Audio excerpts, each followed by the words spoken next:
എല്ലാവർക്കും നമസ്കാരം.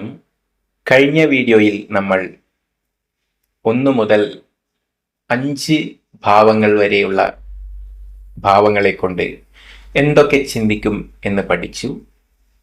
ഇത് അതിൻ്റെ തുടർച്ചയാണ്. 6-ാം ഭാവം മുതൽ 12-ാം ഭാവം വരെ ഓരോ ഭാവങ്ങളെ കൊണ്ടും എന്തൊക്കെ ചിന്തിക്കാം എന്ന് നമ്മൾക്ക് നോക്കാം.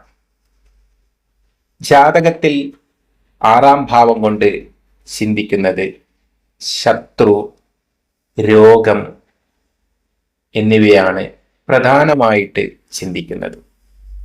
ജീവിതത്തിൽ നേരിടേണ്ടി വരുന്ന എതിർപ്പുകൾ, ബുദ്ധിമുട്ടുകൾ, തടസ്സങ്ങൾ, രോഗബാധ, നഷ്ടം, ദ്രവ്യനാശം, ദുഃഖം, ക്ലേശം, കടം, ക്രൂരപ്രവൃത്തികൾ, വ്രണം, മുറിവ്, അപകടങ്ങൾ, ശുശ്രൂഷ, സേവകർ, ദാരിദ്ര്യം,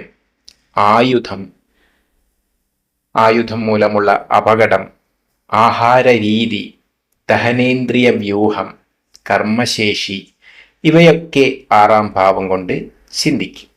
ശനിയും ചൊവ്വയുമാണ് ഈ ഭാവത്തിൻ്റെ കാരകൻ.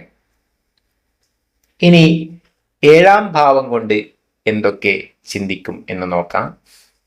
ദാമ്പത്യം, ജീവിത പങ്കാളി, കാമവികാരം, ഭാര്യ, ഭർത്താവ്, മൈഥുനം, ശൃംഗാരം, ഭോഗസുഖം, സ്ത്രീ കലഹം, സഹോദരീപുത്രൻ, സഹോദരപുത്രൻ, വിദേശവാസം, വ്യാപാര പങ്കാളി, വ്യഭിചാരം, ലൈംഗിക രോഗങ്ങൾ, മൂത്രാശയം, നാഭി, ആഗ്രഹങ്ങൾ, നിയമകാര്യങ്ങൾ, മത്സരങ്ങൾ, ഭർത്താവിൻ്റെ ജാതകത്തിൽ ഭാര്യാഗുണം, ഭാര്യയുടെ ജാതകത്തിൽ ഭർതൃഗുണം, പങ്കാളി എന്നിവയൊക്കെ 7-ാം ഭാവം കൊണ്ട് ചിന്തിക്കാം.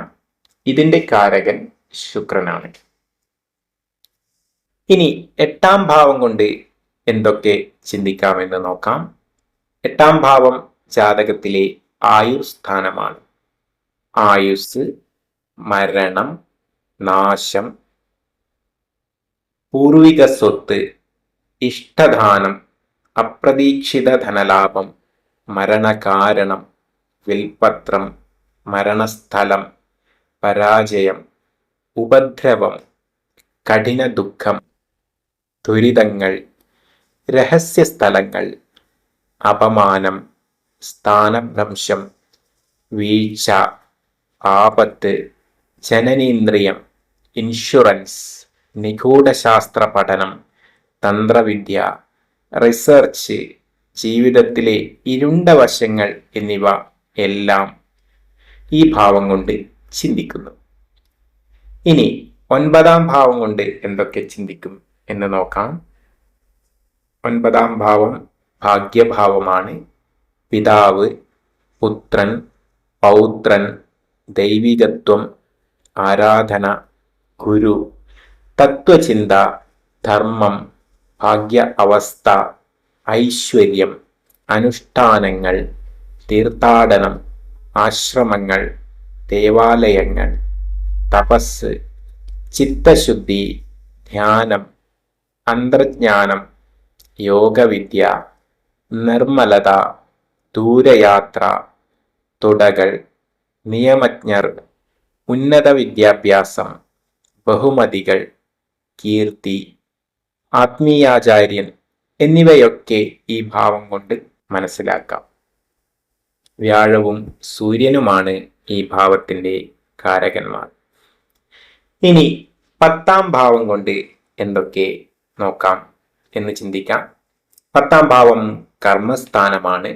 പ്രധാനമായി തൊഴിൽ, പദവി, ബഹുമാന്യത, ഉപജീവന മാർഗം, പ്രശസ്തി, അധികാരം, ജീവിത നിലവാരം, ആഭിജാത്യം, ഭരണശേഷി, പ്രതാപം, വേദകർമ്മങ്ങൾ, മതസംബന്ധമായ അറിവ്, വൈദ്യം, ശില്പചാതുര്യം, ബിരുദം, ഉത്തരവാദിത്വം, വൈദഗ്ധ്യം, പരിശീലനം, സ്ഥാനമാനങ്ങൾ, അവ നേടുന്നതിനുള്ള ശേഷി, മതപ്രവർത്തനങ്ങൾ, ആത്മവിശ്വാസം, ഗവൺമെന്റുമായുള്ള ബന്ധം, കൈത്തൊഴിൽ എന്നിവയൊക്കെ ഈ ഭാവം കൊണ്ട് ചിന്തിക്കാം.